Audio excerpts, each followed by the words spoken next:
I'm kind of speechless, and not for a good reason this time. Mario Kart World is $80. When we found that out with the Nintendo Switch 2 Direct on April 2nd, I immediately made this video. It was me talking about how I'm not okay with a lot of Nintendo's new pricing, that I'm not okay with a C button that costs $20, that I'm not okay with a pack-in game costing people money, and that I'm not okay with Mario Kart being $80 without any explanation. Because for that one specifically, for the $80 Mario Kart, I was willing to listen. I said in that video, I want to wait until the Nintendo Direct focused on Mario Kart World before I made any final decision. There are some things that are final. The pack-in game, that's final. And you can have a final idea or opinion on that game costing $10. But until we learned more about Mario Kart, I didn't want to go off on tangents about $80 games, then get to this Mario Kart World Direct and see that Nintendo say things like, we're supporting this game into the future. We're going to have years of extra content that players can enjoy for free. And the $80 is an investment. We want your money now so that we can keep working on this game and have the confidence to know that we can support it like a live service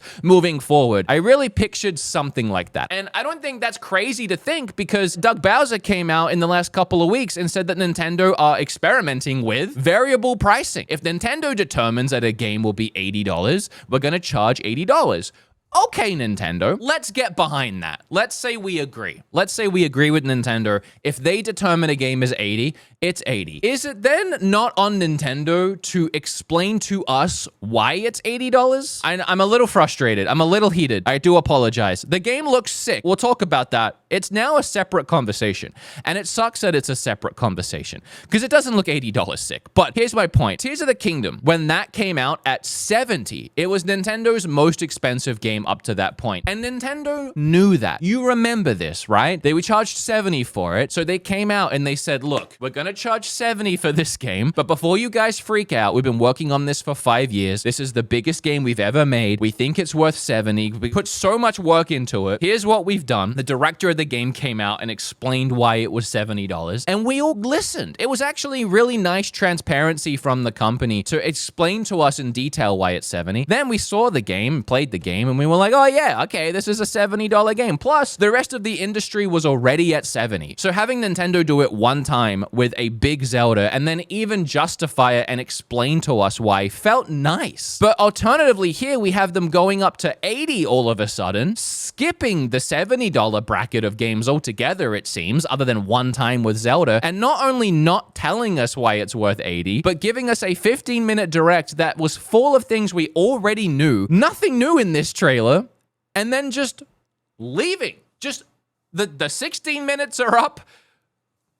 Buy it. They didn't say anything. There was no justification here. And again, the game looks awesome. I love the idea of playing in 4K 60. Some things that really jump out to me are the animations are really polished this time. They look really professional and like Disney and Pixar animated kind of animations of the carts and the characters. And even the collisions are like physics-based now. They're not so like stuck in you get hit by a blue shell and you react the same way every time. Now it depends how fast you're going. Like there's definitely elements in this that are cool, but I don't see anything that's not just a standard upgrade in a series of video games. You know, it's been 10 years since Mario Kart 8. Yeah, the game's going to look nicer. The animations are going to be better. There's going to be physics changes. There's going to be animation changes. The big thing they've added is a world. That's the focus here, right? So they've got the Mario Kart maps, and then they've added a world that connects it all together. But that world, as far as we've still seen, is pretty empty and barren. It exists just to exist. It's a cool evolution, but it doesn't really add much to the game. The game is still the racing, not just the moseying around an empty open world that has a few coins and unlockables that you can find. You know, that world isn't some new evolution or adding something in that I'm deeming as $80. My point is, and I'm going to say it again, after a decade of waiting for a new Mario Kart, this does seem like a normal evolution of the franchise. It's Mario Kart 8, but in an open world, and you can grind redesigned things now, and you can wall ride, and you're not just set to wall riding in certain locations, you can do it anywhere. Those gameplay evolutions, those gameplay enhancements, those changes and additions, they're nice, but there has to be some changes. Like, they couldn't just re-release Mario Kart and not change anything. They always change something, but they never charge us to change those things. If there was like a ton of extra content or like a ton of extra changes, or as I said, like DLC added in, that's where we start getting into the conversation of, look, we've done X, Y, and Z. This is why it's $80. I don't get it. There's fractions of conversations that we can have off of it. Is it $80 to some people? Sure. Money has different values to different people. And if it's your favorite franchise, it's probably worth $80. I can compare this to Zelda. I would pay almost anything for Zelda to get to play it because I love Zelda and I know that I'm going to get my money's worth out of it. But that doesn't change what the game's value is or what the game in itself intrinsically has in its own existence of an entity, you know? So what the value is to everybody else, or what the value is comparatively in the marketplace. Me putting my own value on it doesn't change the actual value of the content. That's a very different conversation. So if you're trying to say, or you are saying it's worth $80 to me because I love Mario Kart, that makes 100% sense for you. It also means Nintendo is charging you for your love of the franchise. And I don't know how you rationalize that or you feel about that, but that's scummy. I don't know what else word to use, and it's not the Nintendo that I know. It's not the Nintendo that I've always loved. Nintendo has never charged me more for loving something greater than something else. I don't really like Pikmin that much. So if we're basing this on the love of a franchise, am I allowed to pay $30 for the next Pikmin? Like, are we basing this on how much I love something? So sure, if it's worth $80 to you because you really love Mario Kart, that does make sense to you. But you also have to understand that doesn't make sense to everybody else. I like Mario Kart just fine. This seems like a decent upgrade in Mario Kart. I am just not understanding why it's $80. And if this is $80 with no real explanation as to why, it adds more questions like, why is Donkey Kong $70? Because if Mario Kart had tons of extra content to justify the $80, I would get why a single player Donkey Kong is only worth $70. But if there's nothing extra here over a previous Mario Kart, is Donkey Kong just not worth $80? Like, when you start variable pricing your games, Nintendo, you are attributing a value to them depending on how much you think those games are good, I guess. So if you put out a game at 60 or 70 now, we're gonna have this perceived notion of it's not worth as much as Mario Kart. It's not as good of a game. You didn't spend as much time on it. You didn't work as hard on it. It's just not got the content. It's not got the value. It's gonna be perceived that way. What's wrong with Donkey Kong? Why is Donkey Kong not $80? How can a re-release of a 2-year-old game, Tears of the Kingdom, with 4K visuals be $80? But a brand new Donkey Kong game is only $70. Things just aren't making sense. And if you're variable pricing things, you need to explain the variable pricing. You need to explain why certain things are certain ways. I don't know if you thought this Mario Kart Direct, which showed almost nothing new that we didn't already know, would explain anything, but it really didn't. This is a bizarre time for sure. I know I haven't really talked about the Mario Kart Direct, but to be honest, I don't really have anything to say. I did a hands-on experience in New York where I played the main mode and I played the knockout mode. Both of those were heavily featured here, and I've already talked about those. I don't think we saw any new items that weren't already in the original. The rewind feature is new, and that's cool. I don't know why I would want to go backwards in Mario Kart. That's usually when I'm messing up, but you know, it's cool that you can do it. It's nice, I guess. That's pretty much all we got out of this. I don't know what to say. It's Mario Kart. Like, other than improved visuals, are you missing out on anything by playing Mario Kart 8 and not playing Mario Kart World? I don't know what it would be. Like, in all honesty, I'm trying to think. Like, you probably could just play Mario Kart 8 and be okay. Unless you just really want to play as the cow. I feel like I'm being so negative, and that's the issue here, is that they put a high price tag on this. I was really hoping to have it justified, so I went into watching this Direct looking for that, and when you go into a Direct looking for something and then it's not there, you get disappointed, and I got disappointed, and I really couldn't focus on the Mario Kart of it all because I was more focused on trying to figure out if it was worth the money they're charging. They've put such a weird stain on it. I just wish they would say something. I wish they would explain why this is 80.